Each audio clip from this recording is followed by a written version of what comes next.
हाँ तो प्यारे बच्चों, आप लोग कैसे हैं? मैं उम्मीद करता हूँ आप लोग अच्छे होंगे। मैं राजू अपने चैनल ओनली स्टडी मटेरियल पर आप लोग का स्वागत करता हूँ।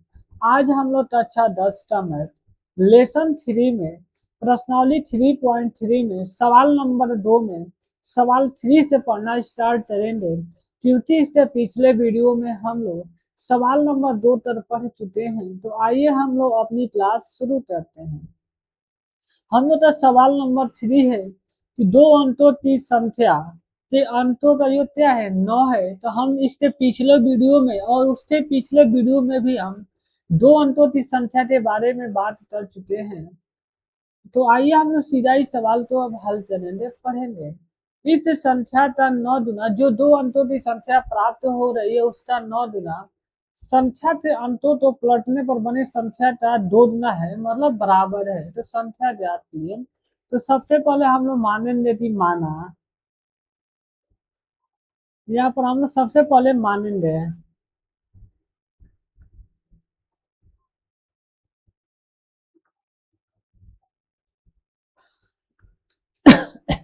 सॉरी बच्चों। माना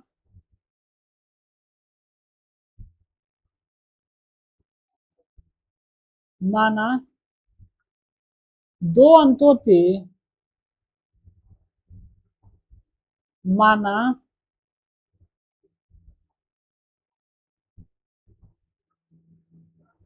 दो अंकों के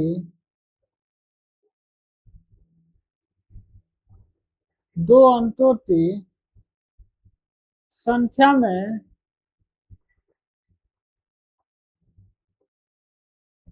संख्या में इकाई का अंक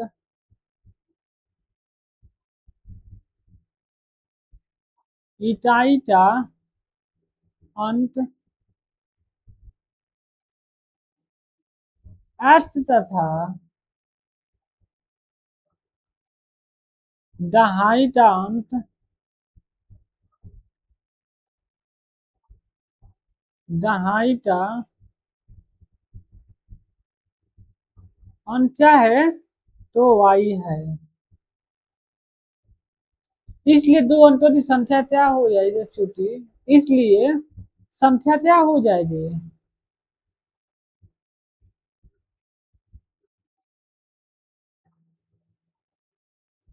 इसलिए संख्या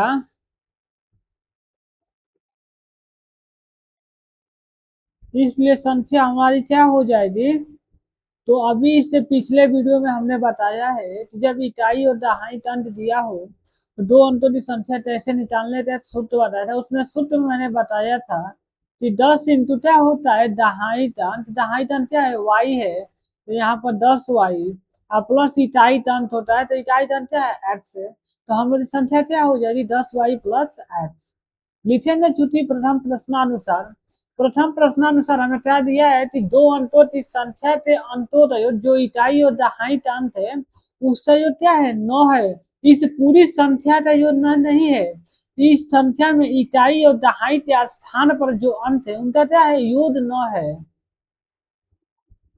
तो हम लिखेंगे चूंकि प्रथम प्रश्नानुसार चूंकि प्रथम प्रश्नानुसार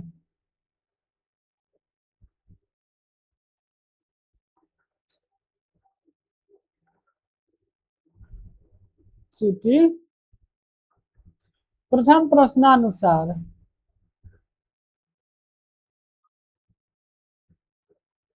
प्रथम प्रश्नानुसार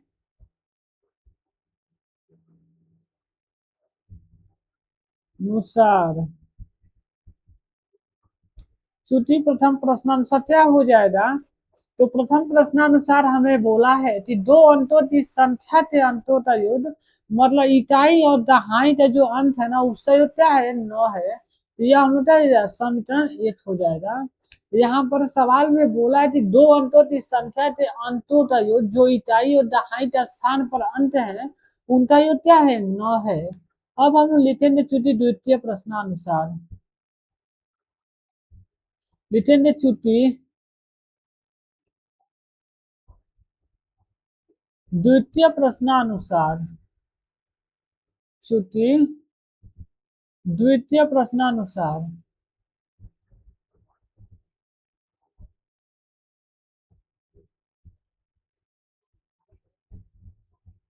प्रश्नानुसार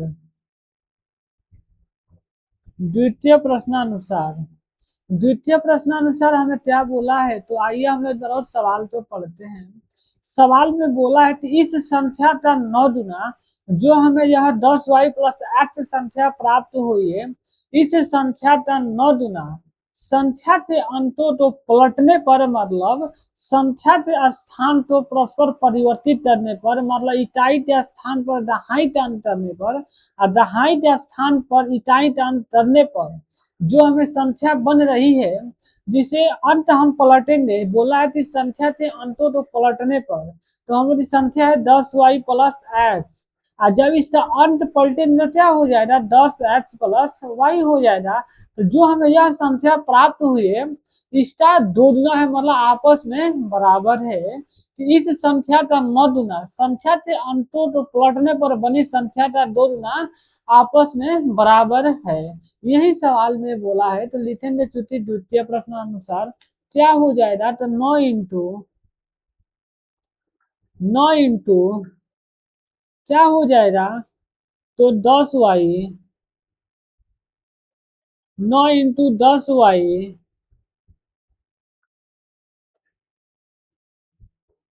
10y प्लस एक्स बराबर संख्या के अंकों को पलटने पर बनी संख्या का 2 गुना है, तो 2 इंटू 10x प्लस वाई, क्योंकि यहाँ पर हम क्या किए, संख्या के अंकों को पलट दिए हैं, इकाई के स्थान पर जो अंक था उसे दहाई के अंक पर कर दिए हैं, और जो दहाई के अंक पर अंक था उसे हम क्या कर दिए, इकाई के स्थान पर कर दिए हैं। और इसमें गुणा करेंगे तो क्या हो जाएगा, 10 नवा 90y प्लस 9x बराबर 10 गुना 20x प्लस 2y। अब क्या करेंगे, इन सभी को इस साइड पक्षांतर करेंगे तो यह हो जाएगा 90y माइनस 2y, क्योंकि इधर प्लस 2y है तो बराबर तो इस साइड आते क्या हो जाएगा, माइनस 2y हो जाएगा, प्लस 9x माइनस 20x, क्योंकि ये क्या है 20x है तो प्लस में इस साइड है तो बराबर तो इस साइड आते क्या हो जाएगा, माइनस 20x हो जाएगा और बराबर 0। 90 में से 2y जाए तो क्या बचेगा, 88y। आप 20x में से यदि 9x घटाएंगे क्या बचेगा, माइनस 11x बराबर 0। अब हम यहाँ से 11 कॉमन लेंगे तो क्या हो जाएगा, 11 अठे 88 माइनस एक्स बराबर 0। अब हम क्या करेंगे, तो इस 11 को पक्षांतर करेंगे, इस 11 को जब हम पक्षांतर करेंगे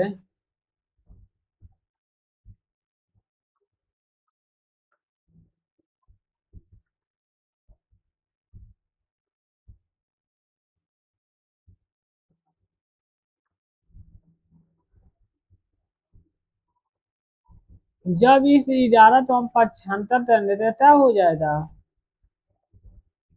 यह हो जाएगा 8y माइनस एक्स बराबर 0/11, क्योंकि कहते हैं 11 गुणा में है तो बराबर तो इसे क्या भाग में चला जाएगा, और जब हम 0 में 11 से भाग करेंगे तो क्या प्राप्त होगा, 0 ही प्राप्त होगा। तो यह हो जाएगा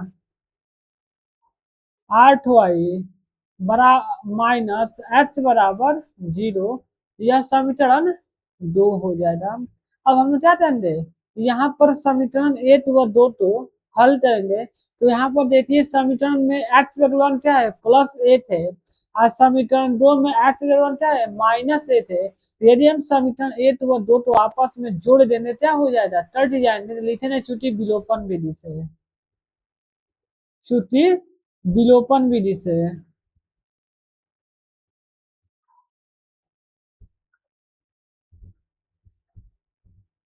श्रुति विलोपन विधि से,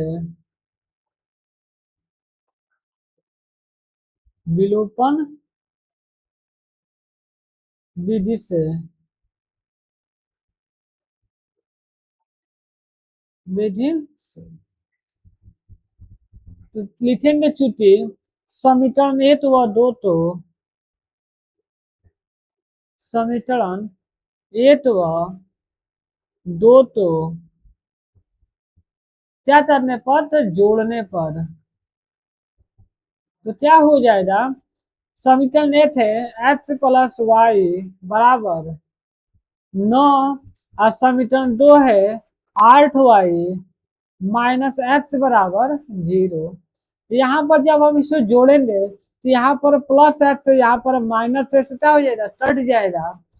अब बचेगा यहाँ पर 8y प्लस वाई बराबर 9। जब इनको आपस में जोड़ेंगे क्या हो जाएगा, 9y बराबर 9। तो y बराबर हम निकालेंगे तो क्या हो जाएगा, 9 तो 9 से 9 कट जाएगा तो y बराबर 1। अब लिखेंगे चूंकि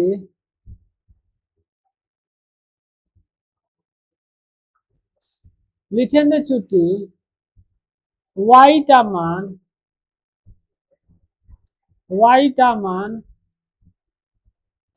किसमें, तो आप समीकरण एक में भी रख सकते हैं और दो में भी रख सकते हैं, क्योंकि जिसमें आप रखेंगे मान x का समान ही प्राप्त होगा। तो y का मान समीकरण हम एक में रख देते हैं, समीकरण एक में रखने पर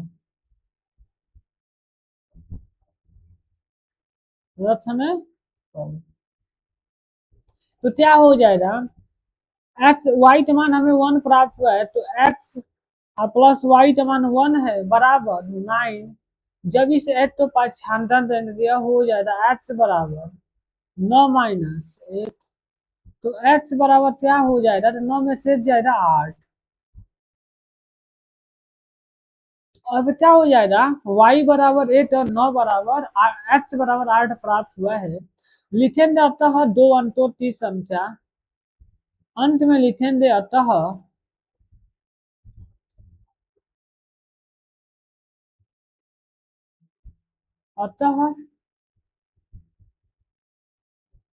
दो अंकों की संख्या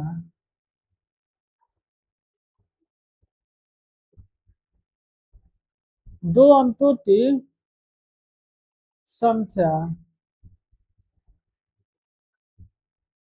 क्या हो जाएगा, तो दो अंकों की संख्या क्या हो जाएगी, तो हम लोग दो अंकों की संख्या थी 10y प्लस एक्स। तो y का मान हमें क्या प्राप्त हुआ है, तो 8 प्राप्त हुआ है। तो 10 इंटू 1 प्लस 8, तो 10 एकदम 10 प्लस 8 तो क्या हो जाएगी 18। यही हमारा फाइनल आंसर हो जाएगा। आइए एक बार इस सवाल को और हम समझा देते हैं।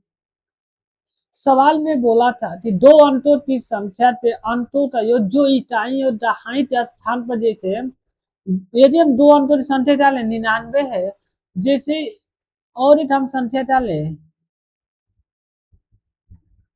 जिसे हम संख्या 81 लेते हैं, तो इसमें क्या है अंकों का योग 9 है, तो 8 क्या है इकाई दहाई के स्थान पर है, 1 क्या इकाई के स्थान पर है। तो इन अंकों को हम जोड़ते हैं ना, तो हमें क्या प्राप्त हो रहा है, 9 प्राप्त हो रहा है।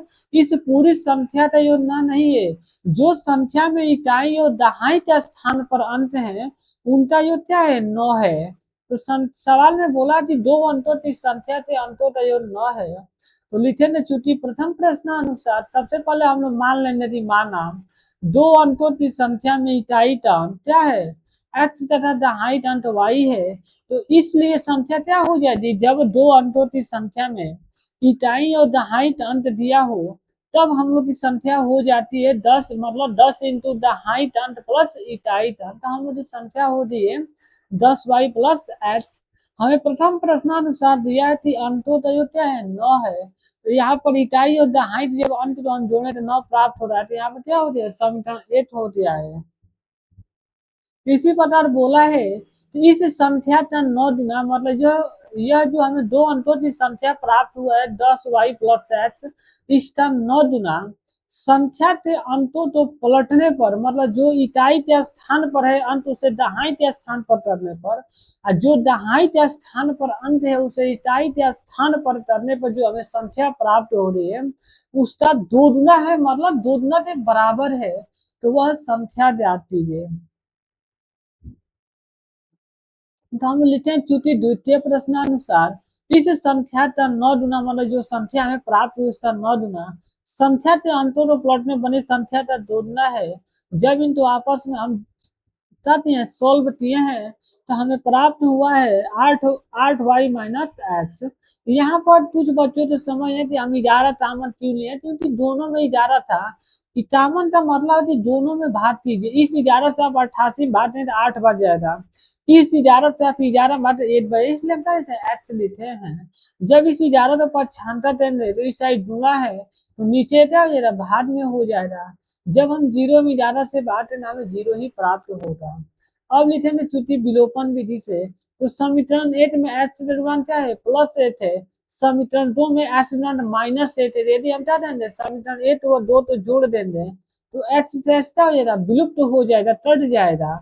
यहाँ से हमें वाई का मान प्राप्त हो गया है, फिर हम वाई का मान समीकरण 8 में रखे तो हमें एक्स का मान प्राप्त हो गया। अब हम लोग बढ़ते हैं अपने नेक्स्ट सवाल पर। हम लोग का सवाल नंबर 4 है कि मीना मीना नाम की कोई लड़की है, वह बैंक जाती है, वह बैंक जाती है और बैंक में क्या जाती है, 2000 रुपये उतारती है।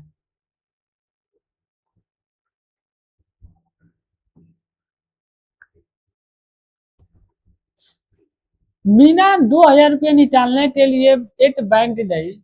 कोई मीना नाम की लड़की है, वह 2000 रुपया उतारने के लिए, बैंक से निकालने के लिए बैंक जाती है।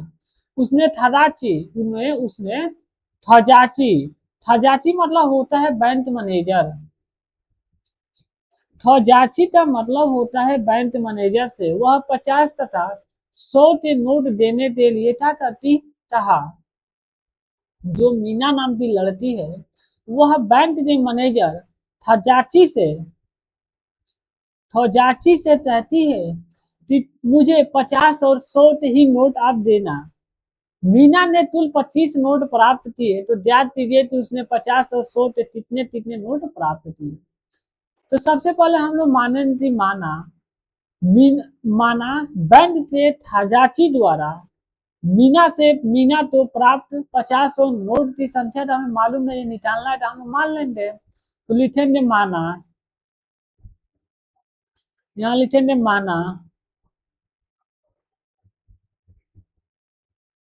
माना बैंक के थजाची से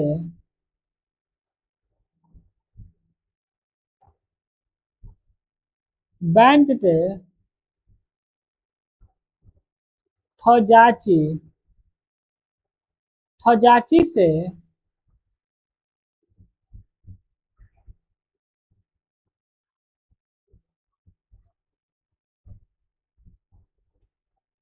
थजाची से मीना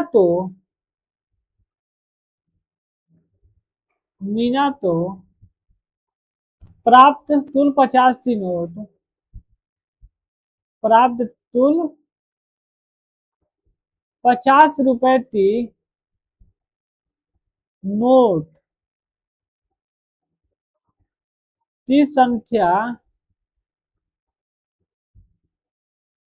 क्या है, तो एक्स तथा 100 रुपए के 100 रुपए के नोटों की संख्या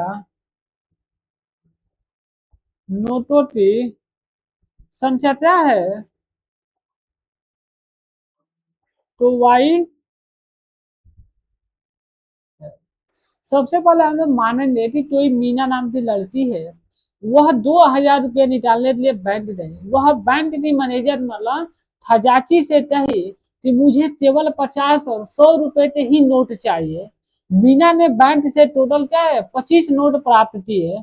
तो लिखेंगे चूंकि प्रथम प्रश्नानुसार तो लिखेंगे चूंकि प्रथम प्रश्नानुसार च्युति प्रथम प्रश्नानुसार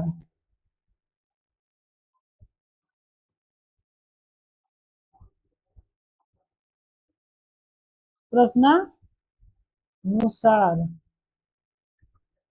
च्युति प्रथम प्रश्नानुसार क्या दिया है कि उन्हें टोटल 25 नोट प्राप्त किए, मतलब मान लेते कि 50 नोट एक्स प्राप्त किए और 100 रुपए के नोट वाई प्राप्त किए। जब इन दोनों नोटों को हम जोड़ते हैं तो कितना नोट उन्हें प्राप्त किए, तो टोटल उन्हें 25 नोट मीना ने प्राप्त किए। मीना ने बैंक से 50 रुपए और 100 रुपए के टोटल नोट कितनी प्राप्त किए, 25। तो यदि हम 50 रुपए के नोटों संख्या और 100 रुपए के नोटों को आपस में जोड़ेंगे तो क्या प्राप्त हो जाएगा, 25 से क्या हो जाएगा, समीकरण 1 हो जाएगा। अब हम लिखेंगे च्युति द्वितीय प्रश्नानुसार। च्युति द्वितीय प्रश्नानुसार द्वितीय प्रश्नानुसार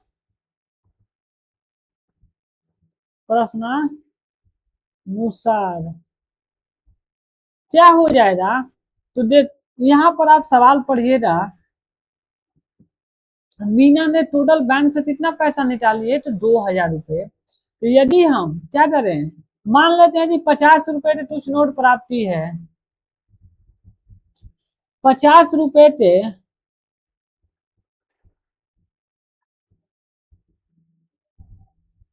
50 रुपए के क्या किए, वो एक्स नोट प्राप्त किए। तो 50 इंटू एक्स जब हम कर देंगे तो क्या हो जाएगा, कुछ पैसा निकलेगा। अब प्लस 100 इंटू, यदि हम 100 के नोटों से गुणा कर देंगे तो क्या हो जाएगा, इन दोनों के योग से जो पैसा आएगा तो उसने कितना बैंक से उतारी है, तो 2000 रुपया। यही ना 2000 रुपये के बराबर होगा। मतलब सवाल का अर्थ इतना है कि मान लेते हैं कि 50 रुपए की उन्होंने एक्स नोट निकाली है, तो हम क्या करेंगे, 50 रुपए से 50 रुपए की नोटों की प्राप्त जितना संख्या उसमें गुणा करेंगे, तथा जो 100 रुपया की नोट है, 100 रुपए की नोटों की संख्या में हम गुणा कर देंगे। जब दोनों तो आपस में जोड़ेंगे तो क्या प्राप्त है, 2000 रुपया, क्योंकि वह बैंक से 2000 रुपये उतारी है। अब यहाँ पर हम क्या करेंगे, 50 कॉमन लेंगे क्योंकि 50 दोनों में है, तो क्या हो जाएगा, एक्स प्लस 2y बराबर 2000।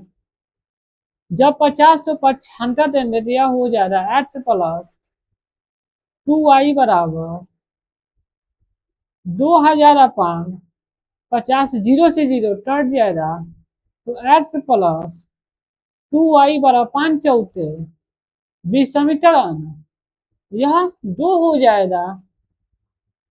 अब हम क्या करेंगे, तो लिखेंगे च्युति विलोपन विधि से।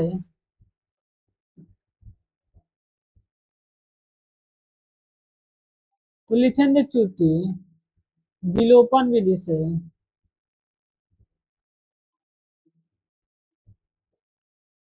विलोपन विधि से तो क्या हो जाएगा, तो समीकरण एक क्या है, तो समीकरण है एक्स प्लस वाई बराबर क्या है, तो 25 है। आज समीकरण 2 है एक्स प्लस 2y बराबर 40। यदि हम क्या करें, यहाँ पर देखिए x equal one plus eight है, यहाँ पर भी एक्स इक्वल वन क्या है, प्लस एट है। यदि हम समीकरण एक व दो तो आपस में घटा देंगे तो क्या हो जाएगा, एक्स एक्स कट जाएगा। तो लिखेंगे यहाँ पर घटाने पर यहाँ माइनस हो जाएगा, यहाँ माइनस हो जाएगा, यहाँ पर भी माइनस हो जाएगा। तो प्लस एक्स से माइनस एक्स कट जाएगा, क्या बचेगा, वाई माइनस 2y बराबर 25 माइनस 40। जब 2y में से y घटाएंगे तो माइनस y बचेगा बराबर, यदि हम 40 में से 25 घटाएंगे तो माइनस 15 बचेगा। y से y कट जाएगा तो y बराबर क्या हो जाएगा, 15। तो 100 रुपए थे मीना ने कितनी 100 रुपए थे, मीना ने टोटल कितना नोट प्राप्त की है, तो 15 प्राप्त की है। अब हम लिखेंगे च्युति च्युति y का मान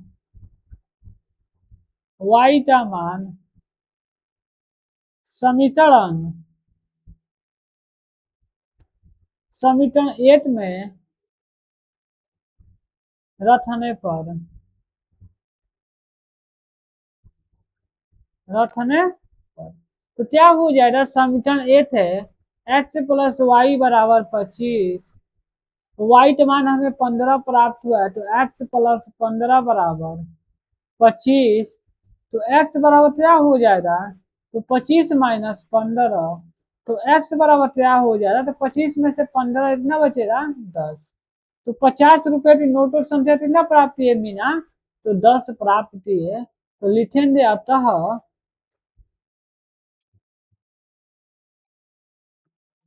अतः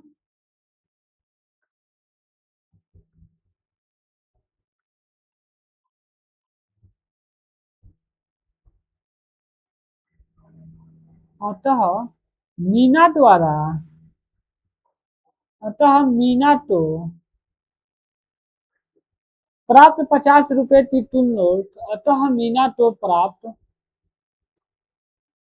प्राप्त 50 रुपए की तुल नोट की तुल नोट क्या है, तो x बराबर 10, यही आंसर हो जाएगा। तब 100 रुपए की प्राप्त तुल नोट, 100 रुपए की प्राप्त तुल नोट नोट क्या हो जाएगा, तो y बराबर 15, यही हमारा फाइनल आंसर हो जाएगा। एक बार और इस सवाल को हम समझा देते हैं। सवाल में बोला था कि मीना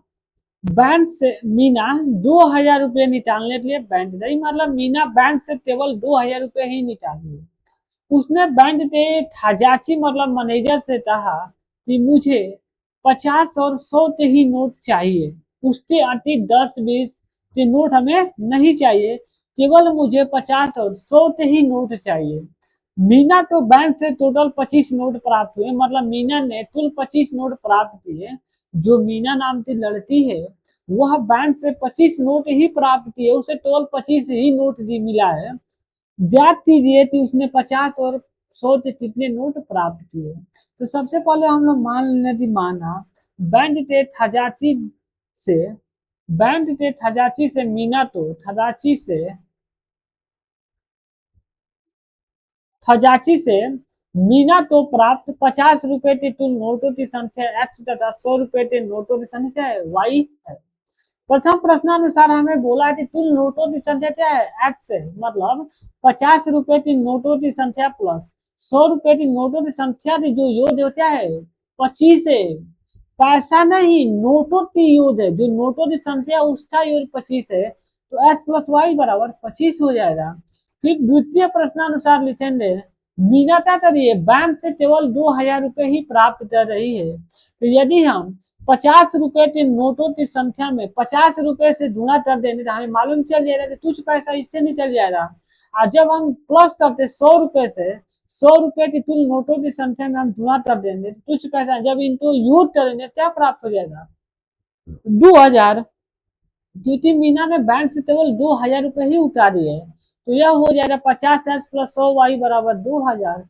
यहाँ से 50 कॉमन लेंगे, यह हो जाएगा x प्लस 2y बराबर 2000। 50 से भाग करेंगे क्या आ जाएगा, x प्लस 2y बराबर 40। अब आप यहाँ पे देख सकते हैं कि x का मान क्या है, प्लस ए थे, यहाँ पर भी x का मान प्लस ए थे। जब दोनों का गुणांक समान होता है क्या करते हैं, माइनस करते हैं। तो यहाँ बताते हैं लिखेंगे चूंकि समीकरण है तो दो, तो घटाने पर जब यहाँ पर माइनस दिए तो प्लस सात से माइनस से स्टार्ट जाए, 2y - 2y बराबर 25 - 40 आ जाए। जब 2y में से y घटाएंगे तो माइनस वाई बचेगा बराबर -15, y माइनस से माइनस स्टार्ट जाए तो y को क्या प्राप्त हुआ है, 15 प्राप्त हुआ है, जो कि क्या है 100 रुपए की नोटों की संख्या हम माने हैं। फिर y का मान समीकरण 8 में थे, हमें x का मान 10 प्राप्त हो गया है। अंत में लिखेंगे जाता हम मीना तो प्राप्त 50 रुपए की कुल नोट क्या है 10, तथा 100 रुपए की कुल नोट क्या है 15 है, यही हम क्या हो जाएगा आंसर हो जाएगा। अब हम लोग बढ़ते हैं अपने नेक्स्ट सवाल पर। हम लोग इस पर्सनाली 3.3 का यह लास्ट सवाल है।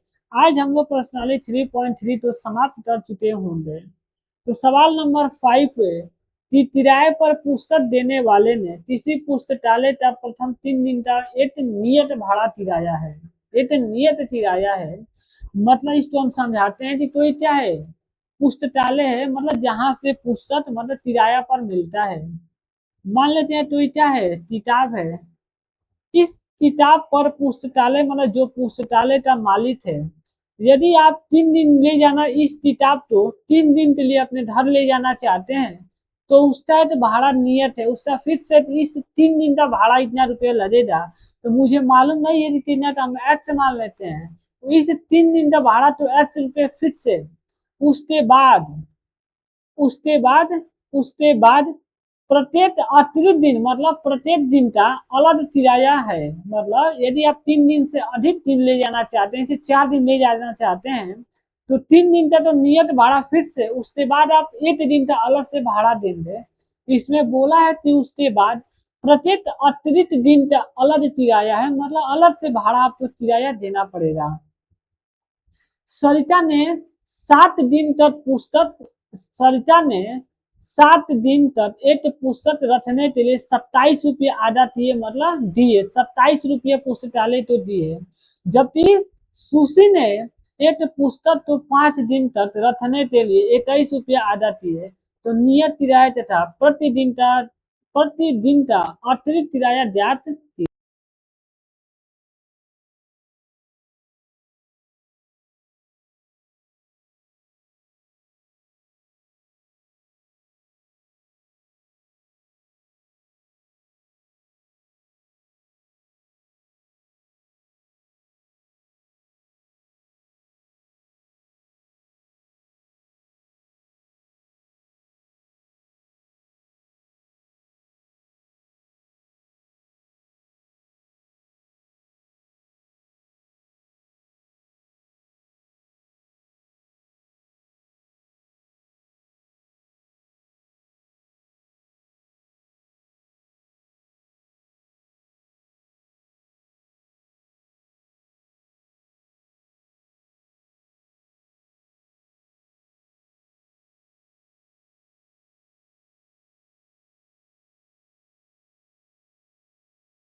हेलो बच्चों, आवाज नहीं आ रहा था, सॉरी उसके लिए।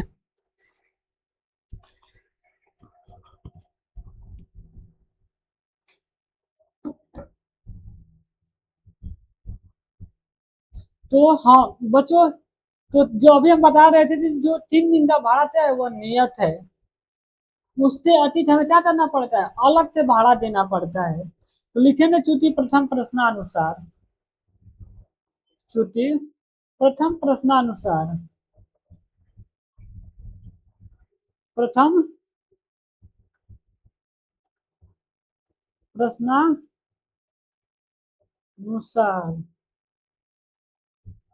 चूंकि प्रथम प्रश्नानुसार, हमें प्रथम प्रश्नानुसार क्या दिया है कि तो सरिता ने 7 दिन तक किसी पुस्तक तो रखी है, तो 7 दिन में 3 दिन तो नियत भाड़ा है, 7 दिन में 3 दिन का तो भाड़ा नियत है, उसके बाद क्या है 4 दिन का अलग से भाड़ा दी है, तो यह हो जाएगा x+4y, x+ क्योंकि 3 दिन का तो भाड़ा क्या है फिर से, उसके बाद वो बताती है 4 दिन अतिरिक्त भाड़ा दिए, मतलब अतिरिक्त रखती है किताब तो 1 दिन का भाड़ा y रुपये, तो 4 दिन का भाड़ा क्या हो जाएगा 4y, बराबर कितना रुपये वो दिए 7 दिन का भाड़ा, तो 27 रुपये। यह समीकरण 8 हो जाएगा। अब हम लिखेंगे चूंकि द्वितीय प्रश्नानुसार, चूंकि द्वितीय प्रश्नानुसार, द्वितीय प्रश्नानुसार, प्रश्नानुसार, चूंकि द्वितीय प्रश्नानुसार, द्वितीय प्रश्नानुसार क्या बोला है कि 5 दिन तक कोई सुशी नामक लड़की है, सुशी ने क्या की है 5 दिन तक रहती है, तो 5 दिन में तो 3 दिन नियत भाड़ा है, यह हो जाएगा x+, क्योंकि x तो 3 दिन का नियत भाड़ा है, प्लस 2 दिन अतिरिक्त रहती है, तो 2 दिन का भाड़ा क्या हो जाएगा 2y, बराबर 21 रुपये। यह क्या हो जाएगा तो समीकरण 2 हो जाएगा। अब हम लोग समीकरण 1 व 2 तो क्या करेंगे घटाएंगे, क्योंकि समीकरण 1 में भी x का मान +8 है, समीकरण 2 में भी x का मान क्या है +8 है, तो लिखेंगे चूंकि समीकरण 1 व चूंकि समीकरण 1 व 2 तो क्या करने पर तो माइनस करने पर तो क्या हो जाएगा, यह हो जाएगा x+4y बराबर 27, यहाँ पर है x+2y बराबर 21। जब हम इसको माइनस करेंगे तो यह माइनस हो जाएगा, यहाँ पर भी माइनस हो जाएगा, यहाँ पर भी माइनस हो जाएगा, प्लस एक्स से माइनस एक्स कट जाएगा, तो क्या बचेगा 4y में से 2y जाएगा तो 2y, अब बराबर 21 में से 27 में से 21 क्या बचेगा 6 बचेगा, तो 2 से भी हम भाग करेंगे तो y बराबर क्या आ जाएगा, तो y बराबर 3। तो यह क्या माने y तो हम प्रतिदिन का भाड़ा माने हैं, तो प्रतिदिन का भाड़ा क्या प्राप्त हुआ 3 रुपये प्राप्त हुआ है। अब हम लिखेंगे चूंकि चूंकि x का मान, x का मान 4 रखने पर चूंकि y का मान हमें प्राप्त हुआ है, तो लिखेंगे चूंकि y का मान समीकरण किसमें रखने पर, तो 8 में रखने पर,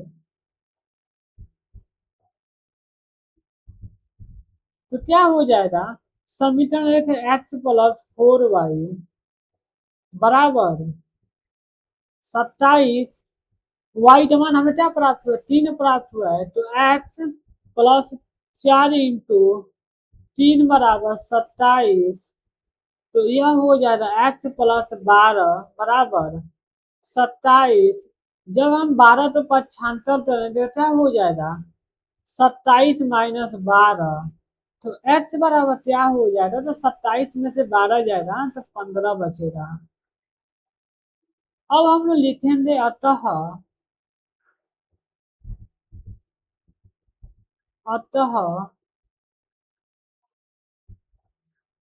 पुस्तक, अतः 3 दिन का नियत किराया, अतः 3 दिन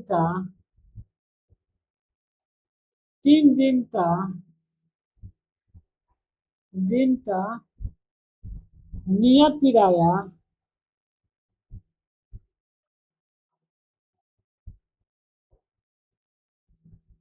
नियत किराया क्या है, तो x बराबर 15 रुपये। यदि हम किसी पुस्तक को 3 दिन के लिए घर ले जाते हैं तो उसका हमें कितना रुपये किराया देना पड़ेगा, तो 15 रुपये उसका किराया देना पड़ेगा, भाड़ा देना पड़ेगा।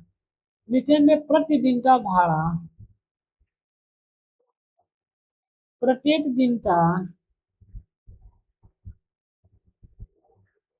दिन का किराया,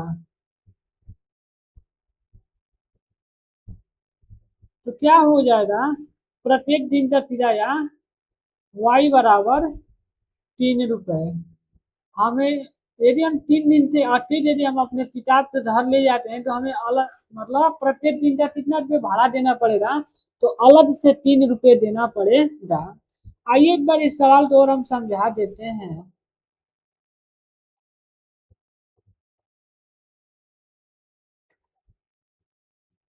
सवाल में बोला था कि किराए पर पुस्तक देने वाले किसी पुस्तकालय का प्रथम 3 दिनों का एक नियत किराया है। मतलब भाड़े पर, मतलब किराए पर किसी पुस्तक देने वाले का पुस्तकालय का 3 दिन का भाड़ा क्या है, नियत है, फिक्स है कि 3 दिन का भाड़ा हमें क्या देना है, इतना रुपये देना है। तो हमें कुछ मालूम है तो हम क्या मानेंगे, एक्स रुपये मानेंगे। मान लेते हैं यहाँ पर तो क्या है, किताब है। यदि हम इस किताब को क्या करें, 3 दिन के लिए घर लेना जाएंगे, अपने घर ले जाकर 3 दिन के लिए क्या करें, हम पढ़ना चाहेंगे, तो जो पुस्तकालय का मैनेजर मालिक होगा, यदि उससे हम पूछेंगे कि हम 3 दिन के लिए किताब तो घर ले जाएंगे, तो क्या बोलेगा कि 3 दिन के लिए यदि आप घर ले जाएंगे तो 3 दिन का भाड़ा फिक्स है, इतना रुपया आपको क्या है देना पड़ेगा। यदि उसके अतिरिक्त आप दिन रखते हैं, यदि उसके बाद आप अगले दिन मतलब नहीं ला पाते हैं किताब गलती से, तो आपको क्या करना पड़ेगा, अलग से भाड़ा देना पड़ेगा। 3 दिन का भाड़ा फिक्स है, लेकिन आप उसके अतिरिक्त दिन अपने घर पर किताब को ले जाएंगे तो आपको क्या करना पड़ेगा, भाड़ा देना पड़ेगा अतिरिक्त से, मतलब अलग से भाड़ा देना पड़ेगा। तो 3 दिन का भाड़ा हम लोग मान लेंगे, माना 3 दिन का नियत किराया एक्स रुपये तथा प्रत्येक दिन का किराया क्या है, वाई रुपये है। अब यहाँ पर देखिएगा, चूंकि प्रथम प्रश्नानुसार तो इस सरिता नाम की लड़की है, वो चाहती है पुस्तक तो 7 दिन के लिए ले रही है अपने घर। जब वह 7 दिन अपने किताब तो घर पे रखी है, उसमें तो 3 दिन का भाड़ा नियत है। जो 7 दिन के लिए किताब तो अपने घर पर ले रही है, उसमें से 3 दिन का भाड़ा क्या है, नियत है। उसके बाद वो चाहती है 4 दिन अतिरिक्त ले रही है, मतलब अतिरिक्त दिन 4 दिन रखी है, तो क्या करना पड़ेगा, अलग से उसे 4 दिन का भाड़ा देना पड़ेगा। 3 दिन का जो भाड़ा फिर से उससे अतिरिक्त 4 दिन का अलग से उसको भाड़ा देना पड़ेगा। तो हम एक दिन का भाड़ा वाई रुपये माने हैं, तो 4 दिन का भाड़ा क्या हो जाएगा, 4 वाई। और जब हम 3 दिन का नियत भाड़ा और 4 दिन का अलग से भाड़ा जोड़ते हैं तो वह क्या रुपये दिए, 27 रुपये दिए। तो इसलिए क्या हो जाएगा, एक्स प्लस 4 वाई बराबर 27, ये क्या हो जाएगा, समीकरण 1 हो जाएगा। अब हम लिखते हैं, चूंकि द्वितीय प्रश्न अनुसार क्या बोला है कि कोई सुशी नाम की लड़की है, वो चाहती है 5 दिन के लिए किताब को अपने घर ले रही है, तो उसे 5 दिन में तो 3 दिन का भाड़ा नियत है। उसके बाद वो चाहती है 2 दिन अतिरिक्त रहती है, तो 2 दिन का अलग से उसको भाड़ा देना पड़ेगा। तो एक दिन का भाड़ा वाई रुपये है, तो 2 दिन का भाड़ा क्या हो जाएगा, दो दो वाई हो जाएगा। अब हम क्या करेंगे, यहाँ पर समीकरण 2 बनेगा, एक्स प्लस 2 वाई बराबर 23। लिखेंगे समीकरण तो दो टोटा करने पर, घटाने पर, माइनस करने पर, क्योंकि समीकरण 1 में भी एक्स का गुणांक प्लस 1 है, आज समीकरण 2 में भी क्या है, एक्स का गुणांक प्लस 1 ही है, इसलिए हम लोग क्या करेंगे, घटाएंगे। यदि क्या होता है, गुणांक विपरीत होता है, जैसे यहाँ पर प्लस है यहाँ पर माइनस होता है, हम क्या करते हैं, तब यहाँ पर हम जोड़ते हैं। तो माइनस से प्लस स्टार्ट दिया है, 4 वाई में से 2 वाई दिया है, 2 वाई बचा है। 27 में से 23 दिया, क्या बचा है, 6 बचे। जब 2 से भागते हैं 6 में, तो वाई बराबर 3 प्राप्त हुआ है। वाई का मान समीकरण 1 में रखते हैं तो हमें एक्स बराबर 15 प्राप्त हुआ है। तो 3 दिन का नियत किराया 15 रुपये तथा प्रत्येक दिन का किराया क्या है, 3 रुपये है।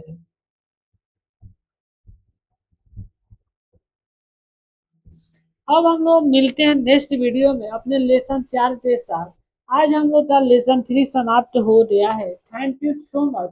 मिलते हैं नेक्स्ट वीडियो में लेसन 4 के साथ।